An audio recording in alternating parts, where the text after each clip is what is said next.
కీర్తనలో 23:5 నా శత్రువుల ఎదుట నీవు నాకు భోజనము సిద్ధపరిచేదావు, నా గిన్నె నిండి పొర్లుసున్నదని.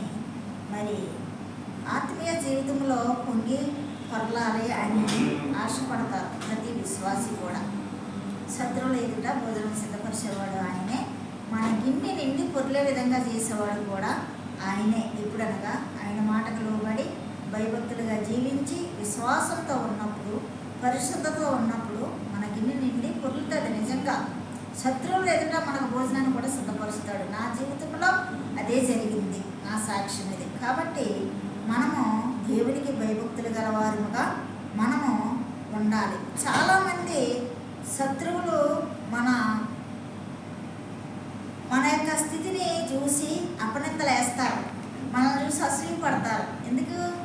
ఆయనే మన యొక్క దీవించాడు కాబట్టి మనల్ని అసూయపడతారో, చూడలేక అసూయపడతారో, బాధ పెడతారో, అవమానాలు వేస్తారో, మరి మనలను చాలా విధాలుగా హింసిస్తారు. అయినప్పటికీ ఆయన శక్తితో నింపి మనల్ని ధైర్యపరిచేవాడుగా ఆయన ఉంటాడు. ఆయన ప్రేమతో నింపుతాడు. మనము కూడా ప్రభువా ప్రార్థనా శక్తితో నన్ను నింపుమని మనము కూడా అడగాల దేవుణ్ణి, శత్రువులు మనల్ని బాధ పెట్టేటప్పుడు. అలాగే పౌలుడు మరి దావీదుని కూడా మరి సౌలు అలాగే బాధ పెట్టాడు, అలాగే ప్రార్థించేవాడు. పగ తీర్చుకోలేదు, పగ తీర్చుకున్నట నా వంతు అన్నాడు. అయితే ఇక్కడ దావీదు మరి నా గిన్నె నిండి పొర్లుసున్నదని 23లో చెప్పినప్పుడు, మరి కీర్తనలో 32:4లోకి వచ్చినప్పుడు ఎండిపోయిందంట. ఏమి ఎండిపోయింది?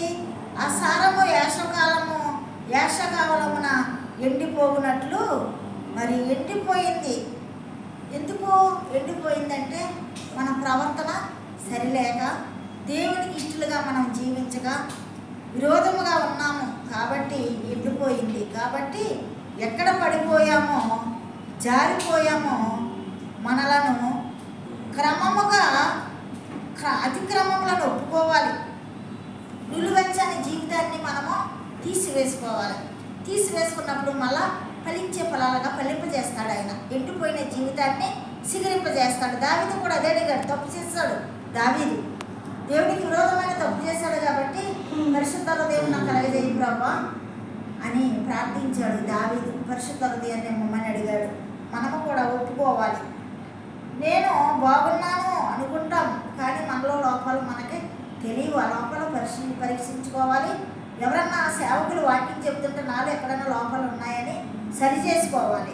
అంతేకాదు మనల్ని మనము పరీక్షించుకోవాలి. బైబిల్ చదువుతున్నాం కదా అనుకుంటాం, ప్రార్థన చేస్తున్నాం కదా అనుకుంటాం, దేవుని సన్నిధిలో ఉన్నాం కదా అనుకుంటాం. కానీ ప్రతి ఒక్కటి కూడా మనం పరీక్షించి పరిశోధించుకున్నప్పుడు మన పాపాలు ఒప్పుకున్నప్పుడు తిరిగి ఎండిపోయిన జీవితాన్ని సిగరింపజేస్తాడు.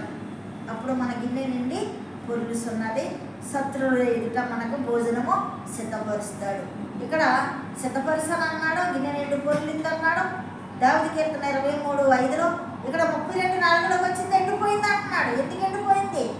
మన ప్రవర్తన, మన హృదయము, మన పాపాలు వచ్చాయి కాబట్టి మనం సవరించుకుందాం, ఒప్పుకోవద్దు. అప్పుడు మరి సిగరింపజేసే దేవుడు మనల్ని ఎండిపోయిన జీవితాన్ని సిగరింపజేసి వర్ధన చేసే దేవుడు. పరిశుద్ధ వాక్యం దేవుడి నుంచి దీవించుగాక. సబ్స్క్రైబ్ చేయండి, లైక్ కొట్టండి. అన్న మినిస్ట్రీ గురించి మీరందరూ ప్రార్థించండి.